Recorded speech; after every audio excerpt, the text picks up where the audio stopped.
Guess whose Saggy Nacelles just turned 55 today on Trekland Tuesdays Live, number 276, with me, Dr. Trek Nemecek, coming at you right here from the heart of Trekland through Portal 47 for some sanity, clarity, and the big picture in all things Star Trek. It's got some surprises coming today. Again, it's another one of those weeks where everything feels so, I don't want to say humdrum. Dare we ever start feeling like Star Trek life is settled down into normalcy, especially during the run of Lower Decks first runs.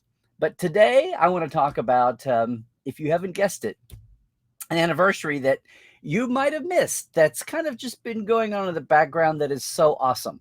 Of course, what I mean when I say, guess whose Saggy Nacelles just turned 55, we are, of course, talking about the venerable, the great old AMT model kit for the USS Enterprise. Now, you don't think of it that way because you think, oh, how long the pocketbooks license went with Star Trek and how long we got the Spock helmet now. But even apart from that, you've got the book, you had the Whitman contract. You had Ballantine and Banham's book contract with Star Trek. You think about really the some of the licensed items from the actual 60s, whether they were crap or not. But really, the real first deal back in the baby days of licensing, when there was no licensing department, somebody in marketing or sales or something, some lawyer somewhere just did a deal somewhere and they were so off the cuff. And that's the history and the story of the AMT. Now, here's the thing. AMT is actually, this is forgotten unless you're a model builder or you actually just love history. AMT was simply aluminum model toys. They were in Michigan. And now they did aluminum models. They did metal. But eventually, when the plastic model kit craze came in, in the 50s and especially the 60s, what was the big model kit? Well, it was cars and hot rods and all that kind of thing. Then, to kind of spruce up the bit, I mean, there was model railroad model building too. And, yeah, model airplanes. All of that was in there. But the hot seller for the teenage boys was the model car kits. And then, what happens in the mid-60s? No, I mean before Star Trek. Before Star Trek, you had the monster craze. You had the bubblegum cards. You had the Munsters and the Addams family. You had the creepy, monster models and the creepy monster coupes, cars, and yes, on Wacky Races, you had number two, the creepy coupe, with the token mid-60s monsters left over. I mean, that was the big seller. AMTs they were doing scale cars and then, hot rod custom and goofy crossover monsters, the whole thing. And then monster figurines was a big deal with the Universals. I mean, all of that was big. And in the middle of all that, and we need to get down to the story of this because at one point, of course, Stephen Whitfield, whose real name was Stephen Poe, but his mom had remarried and his stepfather's dad was named Whitfield. And he was trying to impress his dad. And you know where this is going, right? He wrangled himself a deal to do, a little book you may have heard of. A little book you may have heard of called The Making of Star Trek, which was all we had for years before the tech manual. And we were lucky to have this. And we were amazingly so unaware of what a pioneer this was. Now, talked about this book here and on good old Nonfiction Friday. Today we're not talking about the book, but Steve Whitfield got his foot in the door to write this book because of the deal that happened with AMT offering to be the knight in shining armor that rode to the rescue of poor, beleaguered little Desilu, under-budgeted Star Trek, who so desperately wanted a shuttlecraft model. Now, if you had a shuttlecraft, you needed the live one exterior, by all rights, the one they could stand around because it was a shuttlecraft and looked cool. The interior, which as we all famously know, did not match. The interior was much shorter and bigger than the exterior. And then you need the miniature model if you want to be really cool and have the thing flying in space. How do you fake that? And then in their case, they had to build a model hangar. That was a lot of money. And at least as far as the main set goes, the interior and the exterior, AMT funded that totally in return for the rights to do, yes, the model kit, which famously didn't happen until later on. You had the Enterprise and then the Klingon battle cruiser, only later on dubbed the fan name D7, growing out of the set joke, which got fostered and retold and then saved by Fandom. And then finally canonized by boy fan Ron Moore when he had the keys and was co-writing Trials and Tribulations. Not until then did we officially call it the D7, although all the cool kids called it the D7. Point here is that legacy of model kits that started so simply and grew actually to 29 different iterations. Now, in the glory 70s when Star Trek exploded, so did the AMT model kit line.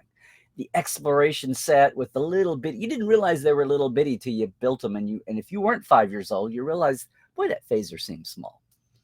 But they were so cool when you couldn't buy anything else, or you couldn't, by the late 70s, afford to buy one of the $300 or $400 or $500 kits in the 70s from one of the prop people who typically got overwhelmed and couldn't fulfill their orders and famously got a black eye over it.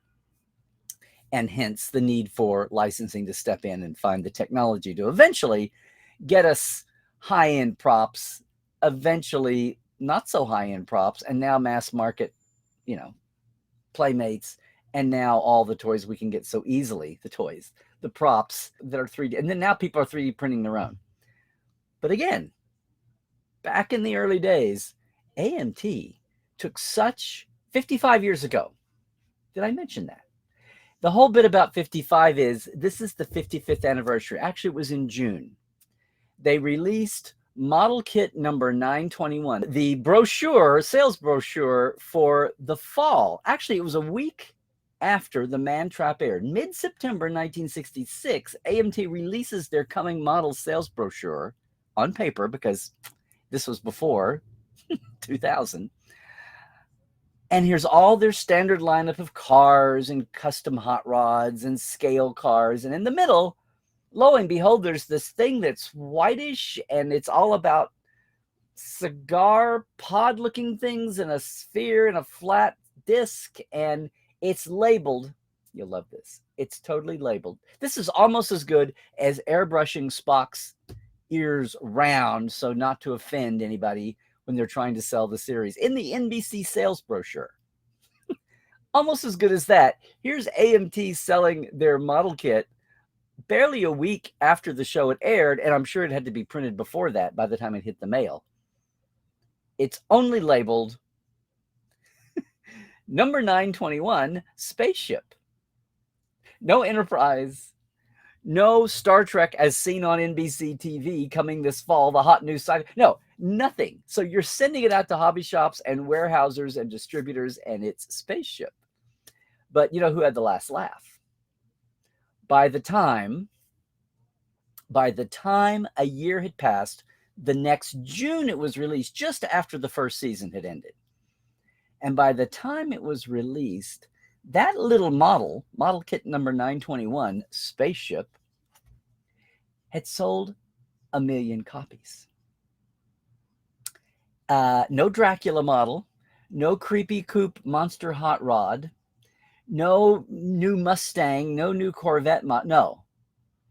This little ship that very quickly got a name, I will tell you, in the sales brochures. I haven't seen that, but it displaced all the top selling, car and monster models at the time. And from then on, the Enterprise kit sold huge. In those baby days of Star Trek and Fandom, there weren't even fanzines yet, much less anybody that knew about them. You couldn't see anything. Name something you would want from a show? What, a lunchbox? Lunchboxes we should get into this. We should get back to the review of the toys that made us. And some of this ground has been covered there. And by the way, I want to say, putting this back on my radar, Glenn E. Swanson, who is writing his Cult TV Man. It's a store, it's a website, it's a blog, it's a Facebook page. You can go find a lot of great, great pictures. He's been putting together, history. Now, number one question I saw when I got into these and started reading the facts and collecting some numbers and figures in model kit 921, otherwise unknown, whose name shall remain anonymous, that he had been collecting facts and figures as well as some other fans. First question was, why didn't we have a 50th anniversary for the inveterate old Enterprise model kit, which, you know, has still been in print. It was dicey there in the aughts. We thought computers were going to run everything, and yeah, 3D printing. But thank you. Round 2 has bought the rights. You can still buy your kit, and it's upgraded. It's upgraded. Why do I say Saggy Nacelles? Talk to any kid in the 60s and 70s who tried to build the original AMT kit. Even after 2 or 3 revisions, and your nacelles pylons, it was just hard to get those pylons to hang in the secondary hull, whether you had the slot with the tab that went through that was supposed to brace it, or it was a recessed pocket with the tab in the recessed pocket. Whatever it was, we all suffered from the tragedy of the Saggy Nacelles. Well, you did if you were cool enough to know they were nacelles. If you weren't, you just had saggy warp engines. How many of you suffered through the tragedy of the saggy warp nacelles, the saggy warp engines? Look, that's what is so amazing. You don't sell millions and millions and millions of that kit over 20 and 30. It's still in print. Now, thankfully, there have been tweaks to the original model in the AMT line time. You know, the original AMT models came with a lighting kit. I know. If you ever look at the bottom of your saucer, and first off, I'm apologizing for not having cool props. I built at least 2 of the AMTs. First one, just out of the box, threw it together like a kid. Yahoo, throw the decals on. Of course, I was a rerun baby. I was not there for the first years and years and years of the original kit in the original box art.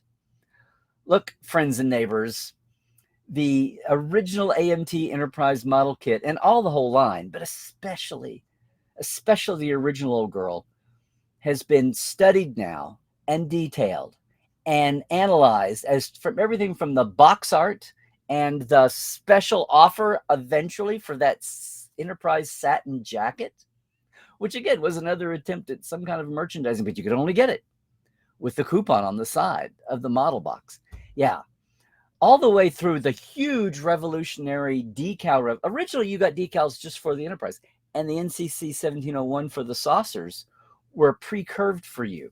But then a few years in, by my time, by the 70s, by the boom that was letting millions more kits be sold and upgrades and other, then you got your K7 station, then you got your Romulan vertebrae, then you got your Enterprise bridge model, which you had to buy 2 because it didn't give you a full bridge. So, of course, you had to buy 2 boxes and put in the missing bridge sections, right?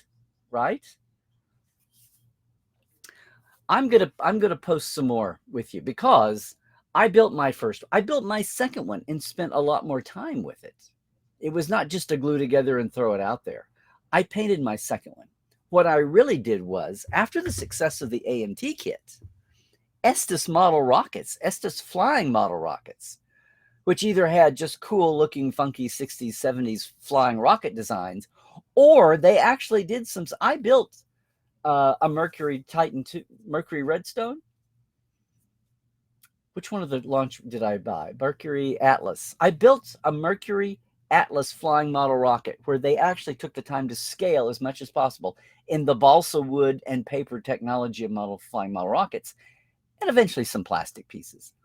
But I built scale flying model rockets even, aside from plastic. But I never wanted to fly it because you spent all that time, and the first time you had your parachute didn't fully deploy, or you had a rough landing, and all that little wooden balsa work detail on the escape tower was busted, and you'd spin on the fins on the first stage. I built, when they bought the license, Estes Model Rockets bought a license to produce a Klingon battlecruiser and the Enterprise. Now, how does the Enterprise fly as a model rocket? You had to buy, and I have this, it's in storage. You had to build this long 4 or 5 foot tube to counterbalance the scale model Enterprise model. It was amazing. If you actually didn't just want to build your Enterprise model from dowel rods and plastic vacuum form and all that, if you actually wanted to fly it, silly boy, you put it on this adapter that actually had the engines in the bottom that sat on your launcher. Probably had to be reinforced. I never did this. I could not bear to risk that. And I knew they must have worked out the engineering, but the idea that your Enterprise fitted over this 4 or 5 foot tall launcher. The best part of the Estes model rocket part kit was the decal sheet. It was the best decal sheet ever. It was just a hair off. It was just a hair smaller than the AMT kit for scale. But everybody in the know would buy an Estes decal sheet and use it on their AMT model. Because the AMT, the Estes kit was adapted. There was a groove in the bottom of the hole where you attached the launching rod to stabilize it for an actual launch. I never launched mine. I never saw video of mine. I'd love to see video of exactly how that worked. In fact, the decal sheet of the Estes model got so popular that Estes wised up and just sold them separately. You could get the Estes decal sheet separate, which existed nowhere else. They didn't do that with any other model kit. But yes, they might have done it for the Klingon, just thinking there'd be some residual, after effect. But no, the Estes model flying model kit decal sheet was so awesome with its authenticity, and it was pre-circled, so you didn't have to do it yourself with separate. Yeah, that may be the best part of all about the Estes model flying kit, as opposed to the AMT model kit of the Enterprise. Now, look, I know I've strayed from the AMT purity, but I got to tell you what this AMT model kit's phenomenon shook up. It shook it up for Star Trek fandom and for licensing, and it shook up the model kit industry. What? It's not cars? I have my Enterprise flag. That's the one that I sanded. That's the one that I spray painted with scale paint. That's the one that we did the decals and made it look gorgeous. And that's the one that I entered back then in the State Fair model competition. That is the AMT model kit line that, no, not my Enterprise, but my bridge set was hyper detailed beyond. That's the bridge set where I took a soldering iron, a hot knife, and you get a Kirk, a Spock, and a Sulu figure. Well, I softened Sulu's legs and bent them so he could sit in his chair. Yes, I'm serious. So that's me. I am the one who super detailed the inside of my Galileo and left the top removable. And yes, added the quarter rounds along the sides. The top removable and detailed the inside. Yes, I'm that guy. I'm the guy who cut the door and made the door slide back on a track. Oh, I used to build models, guys and gals, peeps. I did when I just lived in Slaughterville and had nothing else to do in a 3-channel world. Those days are long gone. No, I got the cred. I got the AMT model cred. And I had model kits to go back and build. I finally started stuff I'd had in storage for 20, 30 years. I finally, 5 years ago, 6 years ago, when I opened the trunk, because I had so much stuff and needed to move it along to new homes. My 70s era Star Trek model kits went along, but for many years, I did take a picture. I had all the boxes, all these historians now working on the AMT line. I had the top model boxes stacked. I had them preserved. I did not do something with them until about 18 years ago. And no, I didn't throw them away. I got them a good home. Whether I sold them or found a good home, I don't know. But that's me. Everybody out there, how many people in our chat today have their own history with the AMT model kit line, starting with the Enterprise? I mean, what's goofy is the goofiest turn, aside from having the expiration set be 3/4 size. I mean, there are obviously, you're not super detailed. Obviously, the kits had variances, but AMT made a good faith effort over the years and occasionally tweaked. I mean, the Enterprise was the king of the line, but occasionally tweaked the models to improve them at times. Hey, they came out with a 3 set. You could get the Enterprise, the Klingon battle cruiser, and the Romulan bird of prey as a 3 set, where each one was about that big. Hey, and don't forget that the AMC Enterprise is screen used. The AMT Enterprise is canon. And I'm not just talking about the built, assembled for the Constellation with someone who took a hacking iron and a soldering iron too and did it up. just like you would hack up and weatherize a model at home. Sure, there was the Constellation, but don't forget the little Enterprise that hung outside Lurie's window to look like it was actually orbiting K7 slowly, which was amazing.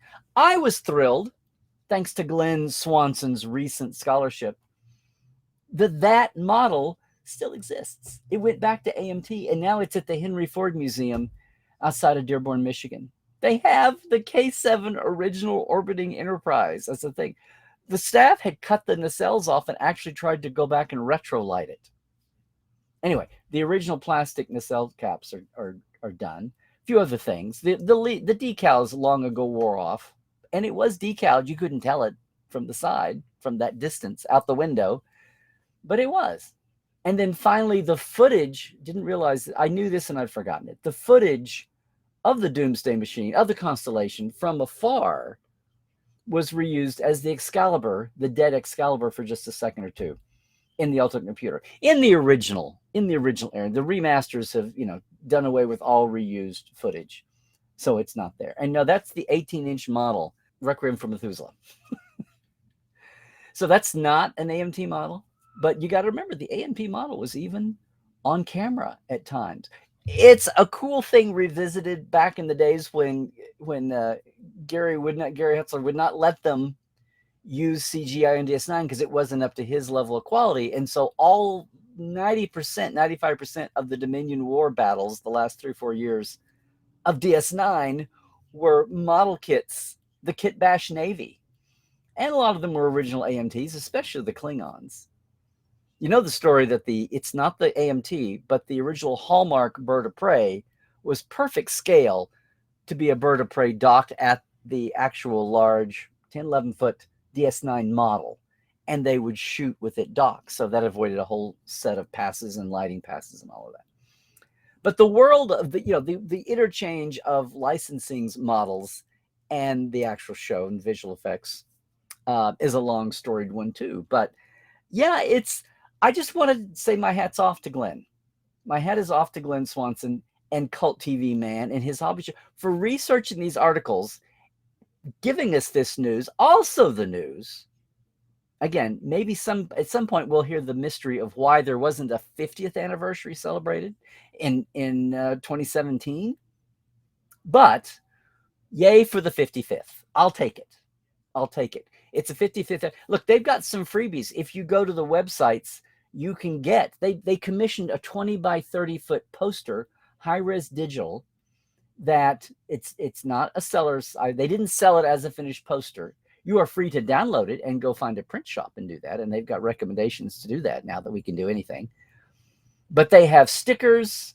They have AMT special 55th anniversary of the Enterprise model kit stickers and a logo that they commissioned that's free for fandom. They didn't want to get into a license selling situation, but you can sure do that. Round 2 LLC, who owns the current AMT license, they gave permission to use the AMT logo and all of that on the stickers, on the poster. It's really amazing.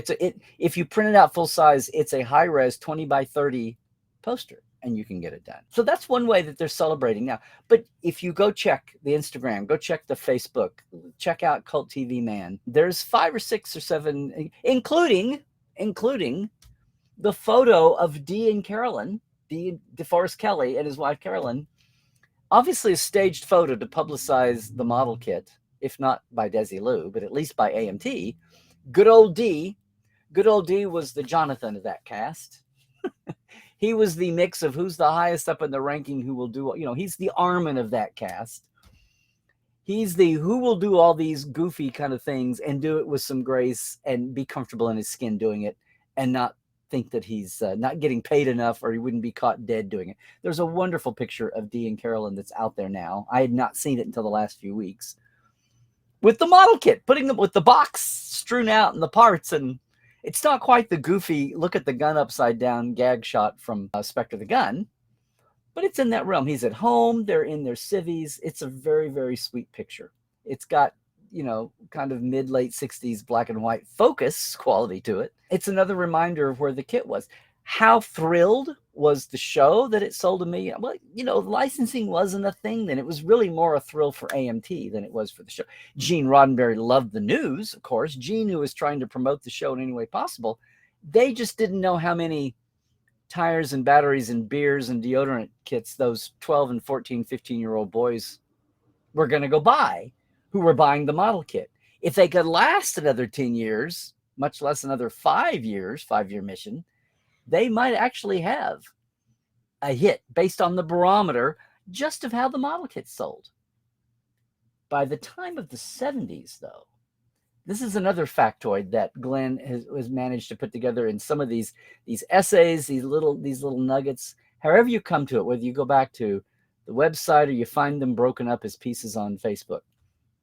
Apparently, AMT did some research, at least by the 70s boom, and found out that, are you ready for this? About a quarter of the model kit buyers were young girls.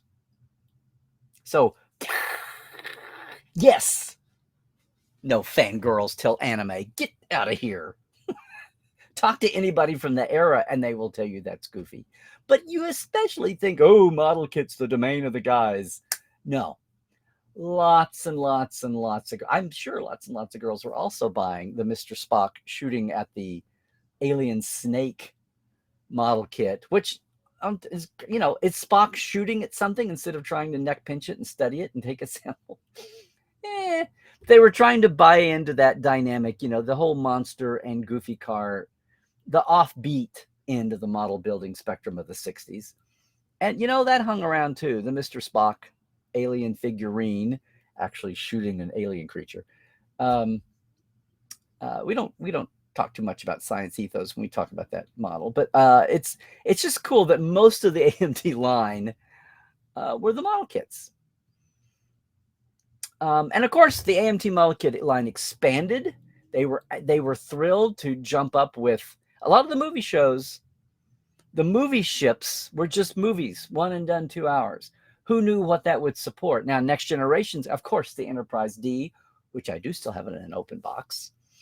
The Enterprise D and the Romulan Warbird, and eventually going down the line, finally the Klingon Bird of Prey. Some of the standard ships in the hard 3D anachronistic pre-CGI days, there was no way they were going to keep up once they started churning ships out. But some of the basic ships at the time, the Ferengi, I think, had a model kit because, the Ferengis were going to be the big bads. So the AMT line lived and prospered, kind of rose and fall with the model kit industry in general. And when everything went online and CG, by the late 90s and the aughts and kids were playing video games, who's going to build models? Well, it turns out lots of people are building models and lots of people are having kids, and they're not about to let that hobby die. So good on them. And yes, good on Round 2, Polar Lights back in, for keeping the license going. The Enterprise model is still in print. It is still on store shelves. It is still on Amazon digital shelves. It's been tweaked. Those saggy nacelles have been helped along a little bit.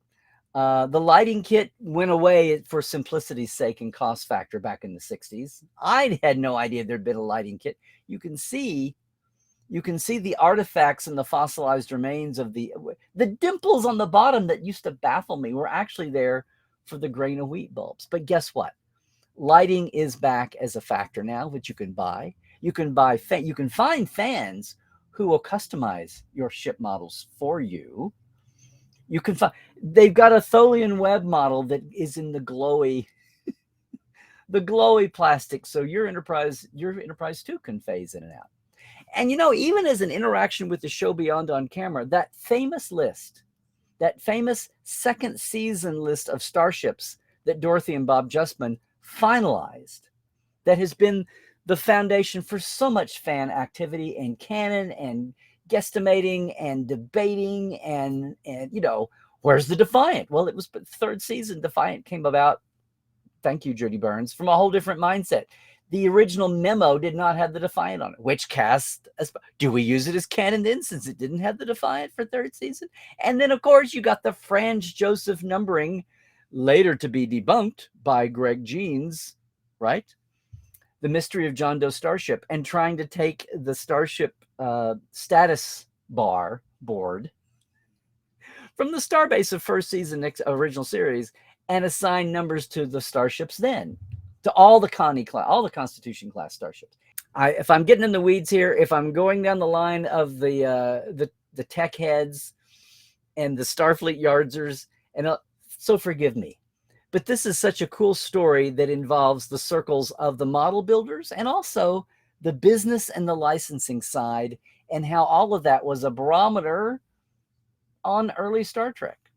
And then today, in a meta sense, how that one little kit revolutionized the business. It revolutionized the way some, at least, the savvy people in Hollywood saw Star Trek, at least to a certain degree. It sure gave a new impetus to the way the show's creators from Gene on down. I'm sure Gene and Bob Justman and Matt Jeffries and anybody else paying attention, people in the Desilu sales office, were looking at the potential for the show. Of course, Dick Block and the people that syndicated the show in 69 and 70 and 71 were laughing all the way to the bank because they knew what that historic selling, biggest seller AMT kit ever, huge seller in the industry period, that made headlines in the in-house industry. I'd love to find some more of that kind, archival, dates and numbers and all that. But it's no doubt that that's what it's. And look, most of all, over the years, look at the romance before the tech manual, before the prop kits, before buying uniforms, before all of that. What was the first piece of Star Trek you could bring home? Oh, for sure, way before DVDs and Blu-rays, and much less recording your own episodes with your own tape recorder eventually. No, way before all of that. The first piece of Star Trek you could hold in your hands and bring home was the good old Enterprise model kit. It's turning 55. Hats off to Glenn E. Swanson and things at culttvman.com. The cherry on top of all this is, for the last year or two, Glenn and this group, the fans, the modelers he's assembled through some of these Facebook groups and websites, are working on a history of the AMT Star Trek model kit line. They've got fans contributing, and I saw what Doug Drexler had contributed his pictures. Look at the emotion that old fogies, model builders, much less their kids and grandkids, as we get back into model building as a hobby again, just like we've gotten into scrapbooking, just like tabletop gaming has come back from everything being video and CG. I mean, there's been a back to and through the pandemic, oh my God, a return to hands-on crafts and activities. And yes, plastic model building is in there, model building of all kinds. And it's perfect timing now, even more than maybe 2017, to look at the legacy of this little model kit and its long journey and its iterations. You can get the re-release kit, came out for the 50th, not for its own anniversary, but everything was 50 fever, right, in 2016. Round 2 retweaked the kit big time and fixed it. New decal sheet. You didn't have to use those Franz Joseph numbers if you didn't want to. Of course, you could cut the numbers apart and put anything together. Once people were aware of the Greg Jean Jane Doe numbers and the fact that that's what Bijo was using, and that's what eventually Mike Okuda used, and that's kind of the way canon archiving goes. What's the preponderance of evidence and facts and opinions? You could still cut the numbers up and do it. But yeah, lots of tweaking on the current issue. Or you know what? You can page through old Amazon and eBay and try to find some of these model kits from along the way. I know 5-6 years ago, they weren't attracting that much money value. You may want to not take your model kit out of the wrapper, just like it's an action figure. I've got a first edition Enterprise D model I'm going to sit on for a while, I think. But all my AMT boxes and that second bridged model I never put into the first, all of those have found good homes over the last years. But yeah, the ubiquitous AMT Enterprise. Happy 55, happy birthday, and power to everybody who's working on proliferating the history that's out there right now, and these high-end books and the photos, and just the fan army that wrote in when they solicited and sent their stories and sent their photos. It's going to be awesome. And one more way that Star Trek has affected so many people and brought so much joy. Don't tell me about the negative side of Star Trek fandom. I know it's there. I just keep contending it's a sliver. When you get to the armchair fans that are buying the action figures and the books, and yes, the model kits, then and now, you remember what the real depth and breadth of Star Trek fandom is really about. And so many people will smile to this day when they come across a Star Trek model kit, much less, I'm sure, all these history pieces that are peppering all over the internet. I know I did a couple of weeks ago when I just stumbled across this. How was I not told? How did I not get the memo? Well, now I'm doing my part. So happy 55th to the good old girl herself. Not the original Enterprise, not even the second Enterprise, but just about the third Enterprise out there, and the one that certainly exists in the most copies, and the one maybe seen by the most eyeballs of all the most seen starship ever. That good old AMT Enterprise. Hey, if you've got a memory or story, of course, share it here in our chat. If you are watching us later on YouTube, please leave it in the comments there too. And if you are on YouTube, join us. Join us on Tuesdays Live when you can. I've got one more cool thing before we take a break. Look what came in the mail today. Yes, I believe. I'm going to be really surprised if it's not. Let's do an unannounced box opening, okay? Let's see what we've got here. I thought so. Oh, good for them. Good for them. Good for two people out in Trekland eventually. No, look, it is the Picard Season 2 Blu-ray set. Yay. And as the sticker says, there's over 90 minutes of exclusive special features. And for all you, yes, all you tech heads, all you ship pornistas, you know everything about the Stargazer. There's features on here about that. The amazing art team, the golden era reunion of art folks that made that happen. Yeah, it's coming October 4th. Okay, what, in the next week, right? Look, I can recycle my original promo. Yep, 3-disc set, wonderful artwork. You know, Picard Season 2 as a show had some ups and downs. There are definitely some amazing moments. You cannot deny that. And not just at the beginning and the end, all the way through. And there are so many. You may live by them, you may disown them, but there are so many wonderful freeze frame moments throughout this season involving everybody. So many cool moments. And you cannot knock that emotional ending with John Delancey and Patrick. And you can't get over the oh my God moment of Will Wheaton and Wesley Crusher's return and his new status. Spoilers. So yeah, the Picard Season 2 DVD and Blu-ray. I don't know if the steel sets have sold out or not, but it's out there. Has all the techie, I could read the press release, but I'm not going to do that. You know, it's out officially. You can find it on Amazon for whatever the best deal you can get. But the other cool thing is, gang, over the next two months, I have 1 and 2 copies to give away. One of these will at least be part of the giveaways at our open house coming out in October. The open house date, our Portal 47 annual, this will be our 7th annual open house. It's up in the air because we're still pinning down our guest, but you will want to hang on the edge of your seat till you know. But among the things we always do at the open house is we throw open the doors and give you a typical guest night. Well, it's not typical because it's one of the best Star Trek backstage creators will be our guest. Hang on to see who's going to be announced here in the next couple of weeks. But know that we're going to have some cool giveaways like that Picard Season 2 set, which is otherwise available October 4th.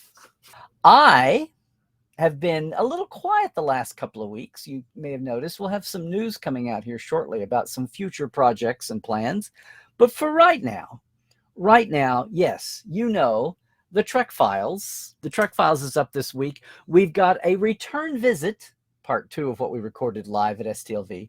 A return visit from the incredible, the iconic, the awesome Andy Kindred. And she still has a few copies of her book From Slavery to Star Trek you can get at her website, FromSlaveryToStarTrek.com. You can get one or get one signed. She has a few of the copies she had at Vegas. This is the slim copy just about her Star Trek years. As you know, she has an incredible family history, historically black town, founded post-Civil War in Texas.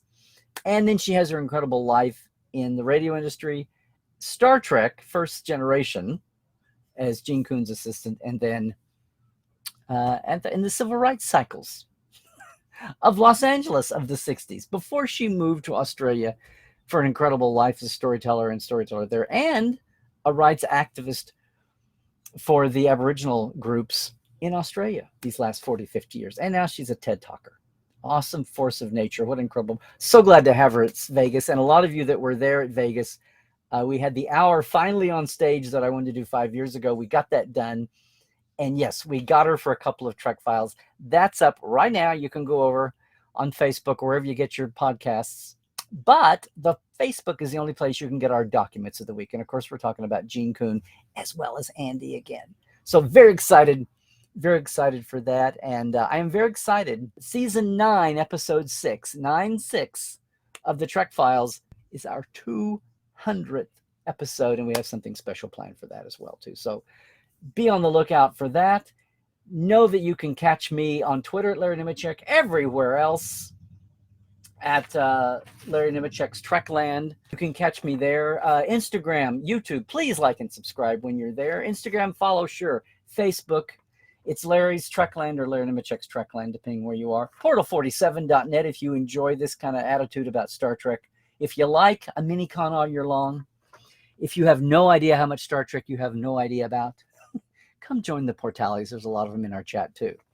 And I also, of course, am going to thank Diana Hopkins, Robin Wilson, Lawrence Todd, Keith Rombach, Blaze K, Anne Marie Siegel, Justin Porteous, Nathaniel Robinson, Andrew Przymski, and Pranakasha Productions. Thank you all.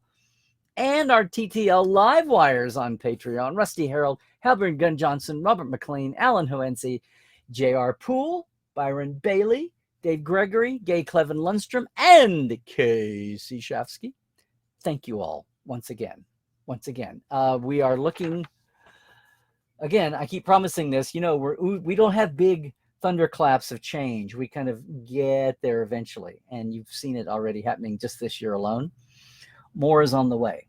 Just want to thank all of you all. And if you are leaving us right now for YouTube, join us live when you can on a Tuesday. And until then, hey, stay healthy, do all the things. Yes, even now, get your booster covariant shot. Better half did. I will in November when I'm allowed to. Because 2.5 years just isn't enough of being careful. Word to the wise. And it's flu season anyway.